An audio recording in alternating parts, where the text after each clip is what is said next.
नमस्कार, मैं हूं सौरभ द्विवेदी। ये है thelalantop.com के पॉलिटिकल किस्सों की खास सीरीज महामहिम, किस्से भारत के राष्ट्रपतियों के। और आज बात देश के 14वें राष्ट्रपति रामनाथ कोविंद की। रामनाथ कोविंद मेरे घर द्वार के आदमी हैं। मेरी पैदाइश उरई जालौन की है, मेरी परवरिश कानपुर की है और इनके बीच में कानपुर देहात की एक तहसील है डेरापुर, जिसे मैं तो इसलिए याद रखता था क्योंकि कानपुर देहात के राजपूतों के एक कद्दावर नेता देवेंद्र सिंह भोले यहां से आते हैं। वही देवेंद्र सिंह भोले जो मंत्री तो थे कल्याण सिंह की सरकार के, लेकिन वफादारी थी पूर्व प्रदेश अध्यक्ष और उस वक्त दिल्ली में भेज दिए गए राजनाथ सिंह के प्रति। इसीलिए कल्याण सिंह के खिलाफ बयानबाजी करते रहते थे और नतीजतन कल्याण भी बयानबाजी शुरू करने लगे सेंट्रल कमांड के खिलाफ और उसमें उनकी बर्खास्तगी तक की नौबत पहुंच गई। पर डेरापुर का यहाँ जिक्र इसलिए क्योंकि डेरापुर के ही मंगलपुर थाने में लगता है परौंक गांव, नदी के किनारे। यहीं पर मैकूलाल कोरी के घर पर 5वीं संतान के रूप में पैदा हुए थे रामनाथ कोविंद। मैकूलाल गांव में ही अपने घर के बाहर किराने की दुकान चलाते थे। पास में एक शिव मंदिर था, वहां पर भी पूजा पाठ का काम किया करते थे। बहुत गरीब परिवार था। पास के ही निनिया गांव के शुक्ला जी पढ़ाने आते थे बच्चों को, तो वहां पर रामनाथ कोविंद भी पहुंच जाते थे। कुछ और बड़े हुए तो नजदीक के एक गांव में चले गए, फिर कुछ और बड़े हुए तो पहुंचे कानपुर। यहाँ पर एक मोहल्ला है मैकरॉबर्टगंज, लाल इमली कॉलोनी है। लाल इमली कानपुर का बड़ा मशहूर वूलन ब्रांड था। आजादी के पहले अंग्रेज चलाते थे। मैकरॉबर्ट नाम के एक साहब थे, ब्रिटिश थे, जो यहाँ पर आए थे, जिन्होंने 19वीं सदी के आखिरी में इस मिल की स्थापना की थी। बाद में वो भारत सरकार के पास मिल चली गई। 80 के दशक में उसका नेशनलाइजेशन हुआ, लेकिन कोई फायदा नहीं हुआ, बीमार मिल है। तो इसी लाल इमली कॉलोनी के पास एक झोपड़ी थी जहां पर सेवालाल भगत रहा करते थे, रामनाथ कोविंद के जीजा। और यहीं पर रामनाथ कोविंद रहते थे, पढ़ाई करते थे। कनपुरियों के मुताबिक एशिया के सबसे बड़े inter college BNSD inter college में 12वीं पास की। बीएनएसडी इंटर कॉलेज से तो पहुंचे डीएवी कॉलेज। राष्ट्रीय राजनीति में डीएवी कॉलेज का क्या महत्व है? देश के प्रधानमंत्री, भाजपा के पहले प्रधानमंत्री अटल बिहारी वाजपेयी ने, जब वो कानपुर में संघ का काम करते थे, तब यहीं से पढ़ाई लिखाई की थी। बड़ी चर्चा थी क्योंकि बाद में उनके पिता ने भी उसी कॉलेज में दाखिला ले लिया था। तो कई लोग कहते थे कि साहब बाप बेटा एक ही क्लास में बैठते हैं। और इसी डीएवी कॉलेज से रामनाथ कोविंद ने पढ़ाई की, ग्रेजुएशन किया, फिर लॉ की पढ़ाई की। आ गए दिल्ली। 1971 में दिल्ली में बार प्रैक्टिस के लिए अपने आप को रजिस्टर करवाया और यहाँ पर उनकी बैठकी जमने लगी समाजवादी धड़े के नेताओं के साथ। और तभी उनकी मुलाकात हुई मोरारजी देसाई से। मोरारजी देसाई की जो पार्टी थी, कांग्रेस, वो सत्ता से बाहर थी, ज्यादा कुछ प्रासंगिकता बची नहीं थी। और मोरारजी देसाई को लग रहा था कि अब उनके राजनीतिक अवसान का वक्त आ गया है। उनको ऐसा इसलिए लग रहा था कि तब तक जेपी परिदृश्य पे नहीं आए थे और इंदिरा विरोधी आंदोलन की सुगबुगाहट शुरू नहीं हुई थी। इसी दौर में रामनाथ कोविंद ने शादी की और 1977 में जब मोरारजी देसाई देश के प्रधानमंत्री हो गए तो रामनाथ कोविंद उनके साथ काम करने लगे। 80 से लेकर 90 के शुरुआती सालों तक वो यहाँ पर सरकारी वकील की हैसियत से काम करते रहे। कभी यूपी को रिप्रेजेंट करते, कभी दिल्ली को। सियासत की बात करूं तो उन्हीं दिनों इनकी अटल बिहारी वाजपेयी से दोस्ती हुई। एक तो कॉमन कनेक्शन था डीएवी कॉलेज कानपुर का, दूसरा कनेक्शन ये था कि उस वक्त तक जनसंघ और संघ को ये समझ में आ गया था कि यदि भारत में दीर्घकालिक राजनीति करनी है तो उन्हें ऐसे दलित नेताओं को आगे बढ़ाना होगा जो उस वक्त के और जो दूसरे जातीय आंदोलन हैं उनका मुकाबला कर सकें। रामनाथ कोविंद वक्ता भी बहुत अच्छे हैं और अटल बिहारी वाजपेयी को ये बात भी पसंद आई और इसी बिना पर उन्होंने रामनाथ कोविंद को इंट्रोड्यूस कराया कल्याण सिंह से, जो 80 के दशक के आखिर में बीजेपी के यूपी में लगभग सबसे बड़े नेता बन गए थे। राम प्रकाश गुप्ता भी थे, लेकिन तब तक बीजेपी ये तय कर चुकी थी कि मंडल की काट के लिए सिर्फ कमंडल से काम नहीं चलेगा, उस कमंडल को पकड़ाना पड़ेगा ओबीसी नेताओं को, चाहे वो उमा भारती हो चाहे कल्याण सिंह हो। ऐसे में जब राम लहर में 1991 के लोकसभा चुनाव हुए तो रामनाथ कोविंद को टिकट मिला कानपुर से लगे हुए घाटमपुर लोकसभा से, जिसमें उनका गांव परौंक भी पड़ता है। चुनाव लड़े, लेकिन तब जनता दल इतना भी कमजोर नहीं हुआ था। खास तौर पर ग्रामीण इलाकों में। ऐसे में रामनाथ कोविंद 90,000 के लगभग वोट पाकर जनता दल के केसरी लाल से चुनाव हार गए, जिनको 1.5 लाख से ज्यादा वोट मिले। बोहनी खराब हो गई। रामनाथ कोविंद वापस दिल्ली आ गए, लेकिन दिल्ली आकर उन्हें समझ में आया कि दिल्ली में मजबूती तभी पाई जा सकती है राजनीतिक रूप से जब दिल्ली से दूर कहीं एक और ठिया भी मजबूत हो। ऐसे में 1993 में वो वापस कानपुर गए और वहां के कल्याणपुर इलाके में एक 2 कमरे का मकान किराए पे लिया और वहां पर भी सक्रिय बने रहे। इस सक्रियता का फायदा मिला 1994 में। भारतीय जनता पार्टी के पास यूपी में पढ़े लिखे, हिंदी और अंग्रेजी दोनों में निष्णात और जो नेशनल मीडिया से बात कर सके, जो संसदीय परंपराओं में अपने आप को अच्छे से ढाल सके, ऐसे दलित नेताओं की कमी थी। ऐसे में रामनाथ कोविंद को, जो उत्तर प्रदेश में अनुसूचित जाति में एक जाति आती, कोरी जाति, उससे आते थे, उनको प्रमोट किया गया। वाजपेयी के आशीर्वाद से 1994 में वो पहली बार राज्यसभा के सांसद बने। 1998 में जब कुशाभाऊ ठाकरे भारतीय जनता पार्टी के राष्ट्रीय अध्यक्ष बने तो अटल की सलाह पर उन्होंने मुन्नेलाल की जगह रामनाथ कोविंद को एससी मोर्चा का राष्ट्रीय अध्यक्ष बना दिया। 4 साल वो इस पद पर रहे, जबकि जो पार्टी के राष्ट्रीय अध्यक्ष थे वो इस 4 साल में बदलते रहे। कभी बंगारू लक्ष्मण आए, कभी जना कृष्ण मूर्ति आए। इसी दौरान 2000 में उनका दोबारा राज्यसभा के लिए निर्वाचन हुआ तो 2006 तक तो गद्दी पक्की हो गई। लेकिन जब तक 2006 आया तब तक अटल बिहारी वाजपेयी का दौर बीत चुका था भारतीय जनता पार्टी से। आडवाणी का दौर था और दौर था राजनाथ सिंह का, और राजनाथ सिंह की गुड बुक में रामनाथ कोविंद नहीं आते थे। ऐसे में उन्हें राज्यसभा के लिए तीसरी बार नहीं भेजा गया, बल्कि तय ये हुआ कि 2007 में ये जो बड़े बड़े यूपी के नेता हैं, ये चुनाव लड़कर अपनी प्रासंगिकता, अपना आधार साबित करें। एक बार फिर से रामनाथ कोविंद, जो 1991 में घाटमपुर लोकसभा हार गए थे, चुनाव के मैदान में थे।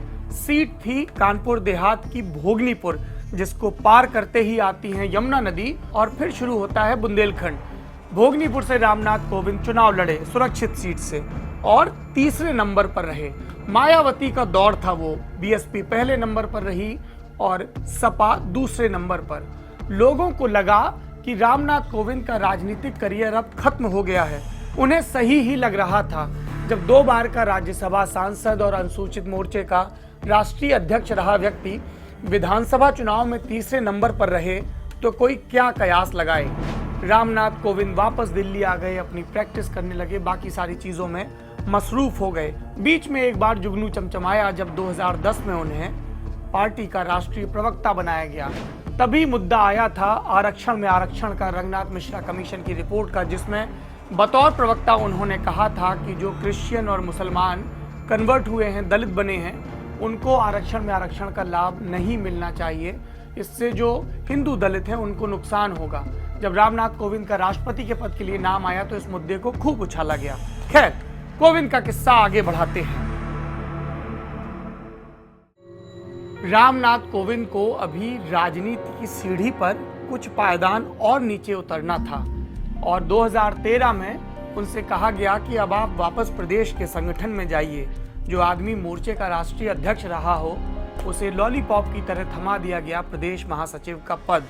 साथ में सांत्वना के तौर पर काशी क्षेत्र का प्रभार दे दिया गया।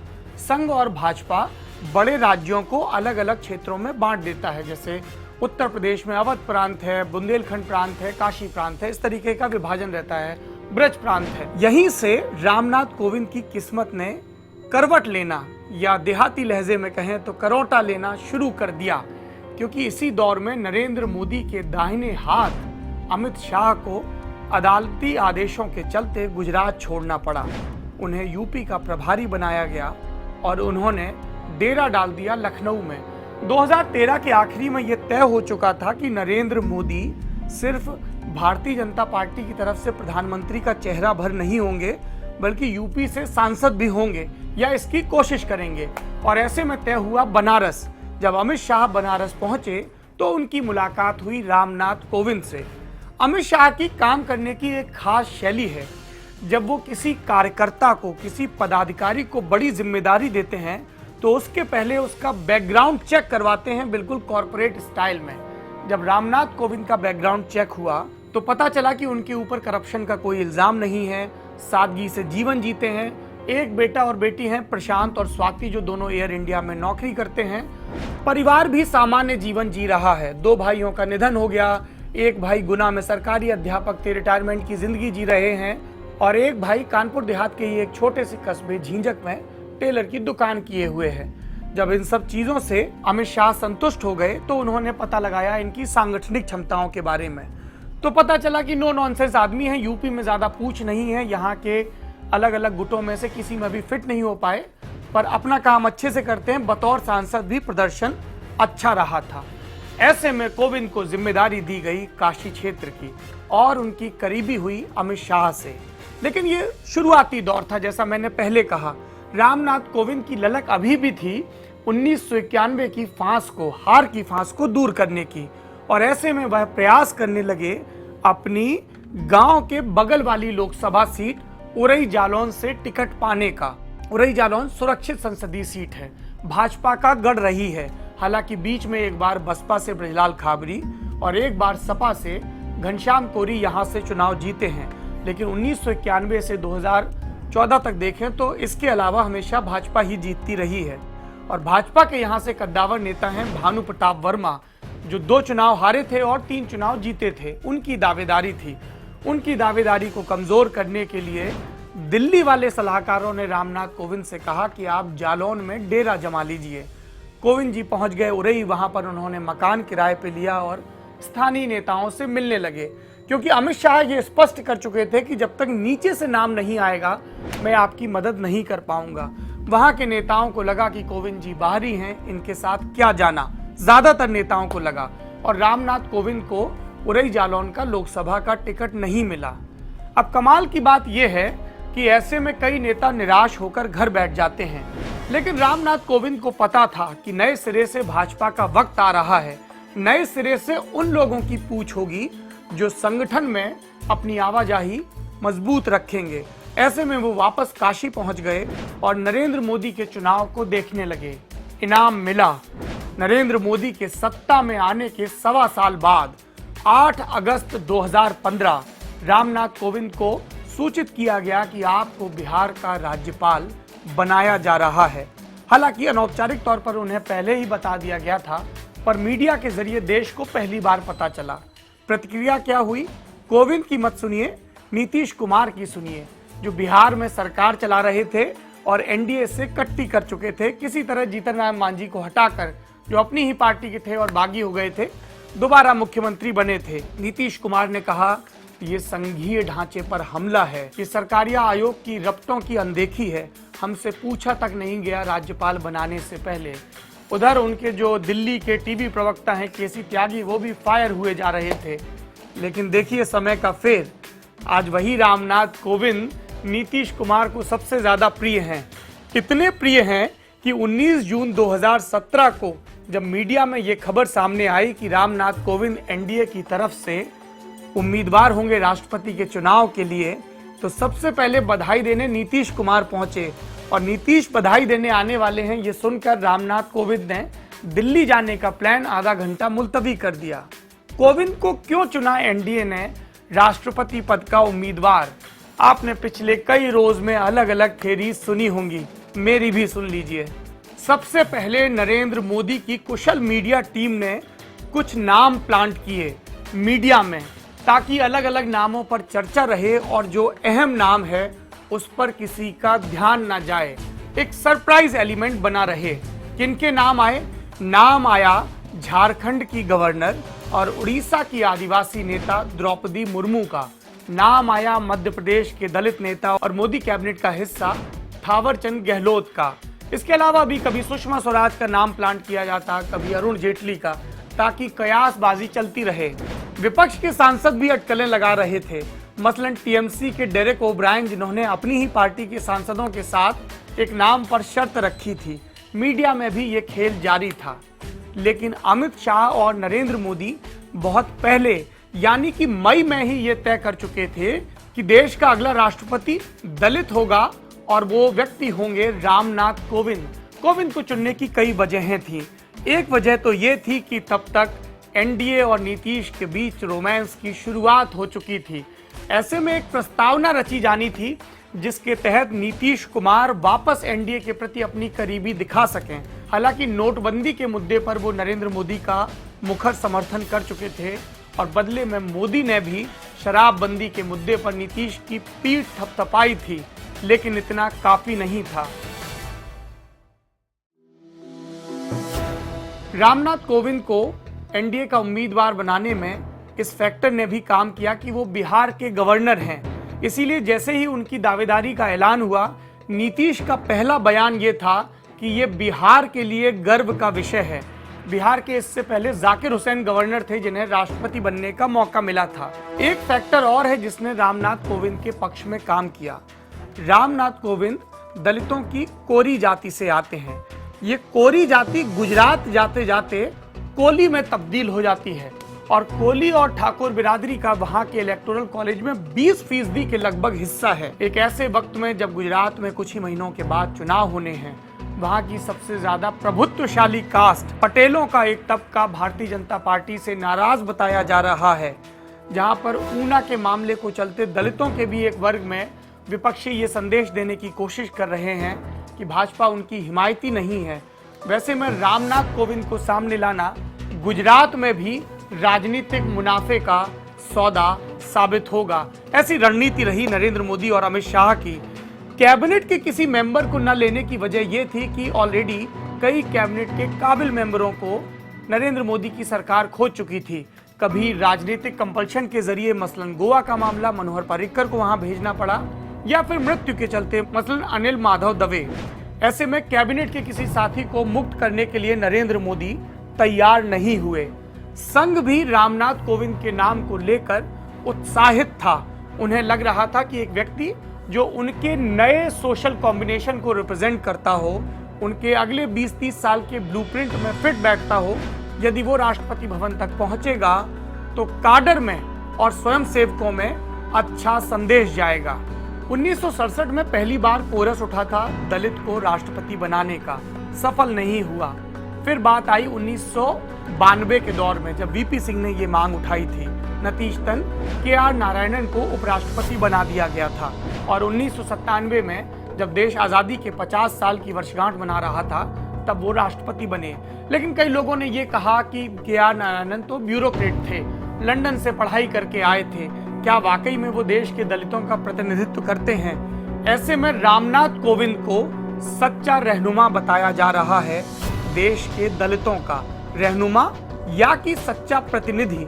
ये बात आप रामनाथ कोविंद के उस भाषण से समझ लीजिए जो उन्होंने राष्ट्रपति बनने के ठीक बाद दिया। लेकिन राष्ट्रपति बनने के लिए तो चुनाव जीतना जरूरी है। चुनाव में जीतने के लिए एनडीए की तरफ से उतरे रामनाथ कोविंद। बीजेपी के इस दलित कार्ड का विपक्षियों के पास कोई जवाब तो नहीं था। ऐसे में मायावती को भी, जो बीएसपी की हैं और बीजेपी की धुर विरोधी हैं, ये कहना पड़ा कि हम दलित कैंडिडेट का विरोध नहीं कर सकते, तभी कर पाएंगे जब विपक्ष की तरफ से भी दलित कैंडिडेट आए। कांग्रेस वैसे ही पिछड़ चुकी थी। 19 जून को कोविंद का नाम आ गया था और 22 जून को नाम आया मीरा कुमार का। बाबू जगजीवन राम की बेटी कांग्रेस की कई बार सांसद रही, मंत्री रही और लोकसभा की स्पीकर भी। एक तरफा मुकाबला था। मुकाबला कितना एक तरफा था ये इससे समझ लीजिए कि जेडीयू जो उस वक्त तक विपक्षी एकता के लिए होने वाली बैठकों का हिस्सा रहता था, उसने रामनाथ कोविंद के लिए समर्थन का ऐलान कर दिया था। एनडीए के एक सहयोगी दल शिवसेना ने शुरुआत में थोड़ी सी चूं-पूं की थी, लेकिन बाद में वो भी अमित शाह के पॉलिटिकल मैनेजमेंट के सामने हार गए थे। समर्थन का आलम यह था कि एआईडीएमके के दोनों धड़े हों या फिर तेलंगाना में राज करने वाली पार्टी, सब रामनाथ कोविंद के नाम पर लामबंद हो गए। क्रॉस वोटिंग भी जमकर हुई। गुजरात के कई कांग्रेसी विधायक बीजेपी के कैंडिडेट को वोट दे आए। महाराष्ट्र और बंगाल में भी ऐसा ही हुआ। 20 जुलाई को राष्ट्रपति के चुनाव के नतीजों का ऐलान हुआ। रामनाथ कोविंद को मिले 7,02,044 मूल्य के वोट, जबकि मीरा कुमार को मिले 3,67,314 मूल्य के वोट। जैसा कि मैंने थोड़ी देर पहले जिक्र किया रामनाथ कोविंद के बतौर राष्ट्रपति भाषण का, बूंदाबांदी हो रही थी उस दिन दिल्ली में, जैसे जैल सिंह के वक्त हो रही थी 1982 में। कोविंद बोले इस बूंदाबांदी को देखकर मुझे अपना परौंक का मिट्टी का घर याद आ रहा है जो बारिश में चूता था। आज भी कितने ही गरीब हैं जिनके घर चू रहे हैं, जो बहुत संघर्ष के बाद स्कूल तक पहुंच पा रहे हैं। मैं रामनाथ कोविंद उनका प्रतिनिधि बनकर राष्ट्रपति भवन जा रहा हूं। मैं उम्मीद करता हूं कि देश के दलितों के लिए, देश के पिछड़ों के लिए, देश के हर उस व्यक्ति के लिए जो प्रिविलेज क्लास में पैदा नहीं हुआ है, रामनाथ कोविंद की ये पंक्तियां प्रेरणा का काम करेंगी। उन्हें ये याद रखना होगा कि कोविंद इस पद तक कठोर मेहनत, शिक्षा और समर्पण के दम पर आगे बढ़े हैं। बाबा साहब अंबेडकर भी यही कहा करते थे, शिक्षित बनो, संघर्ष करो। संघर्ष की एक और मिसाल रामनाथ कोविंद। कोविंद को अब क्या याद आता होगा जब वो राष्ट्रपति भवन में बैठते होंगे, महामहिम कहलाए जाते होंगे? क्या उन्हें 29 मई 2017 की वो शाम याद आती होगी जब बतौर गवर्नर वो हिमाचल में अपने गवर्नर दोस्त आचार्य देवव्रत से मिलने गए, फिर सहयोग के जंगलों की तरफ घूमने चले गए। घूमने में लौटने लगे तो पता चला कि पास में ही राष्ट्रपति का ग्रीष्मकालीन आवास है जिसको समर रिट्रीट कहते हैं। वहां पहुंचे तो दरवाजे से लौटा दिया गया क्योंकि इसके लिए राष्ट्रपति भवन से इजाजत लेनी थी। अब कोविंद को किसी से इजाजत लेने की जरूरत नहीं है, वो खुद राष्ट्रपति हैं। कोविंद जिनका पॉलिटिकल ग्राफ चढ़ा अटल बिहारी वाजपेयी के सहयोग से, कोविंद को याद आ रहा होगा वो वाकया जब लखनऊ में एक मीटिंग के दौरान उन्होंने अटल बिहारी वाजपेयी को देखकर कहा था, जय श्री राम। वाजपेयी नाराज हो गए थे और बोले थे कि आपको जय श्री राम नहीं, जय भीम कहने के लिए और उस संदेश को नीचे तक पहुंचाने के लिए पार्टी में लाया गया है। या कोविंद तक पहुंच रही होंगी वो आवाजें जो उनकी तरफ उम्मीद से देख रही हैं, बुदबुदा रही हैं। मसलन मैक्रोबर्टगंज के लाल इमली कॉलोनी के एक अहाते में बैठी 100 साल की बुढ़िया गीतांजलि की आवाज जब उनको उनके बेटे ने बताया, अम्मा सेवालाल भगत का साला याद है?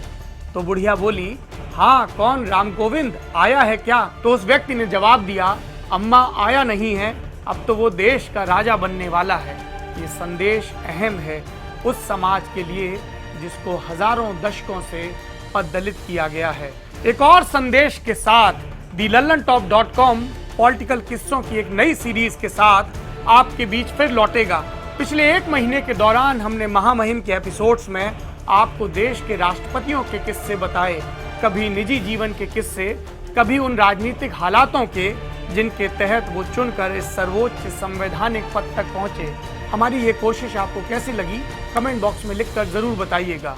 thelallanTop.com यूट्यूब पर ये वीडियो देख रहे हैं तो हमारे चैनल को सब्सक्राइब करिए और फेसबुक पर देखने वाले दोस्त हमारे पेज को लाइक करें। शुक्रिया।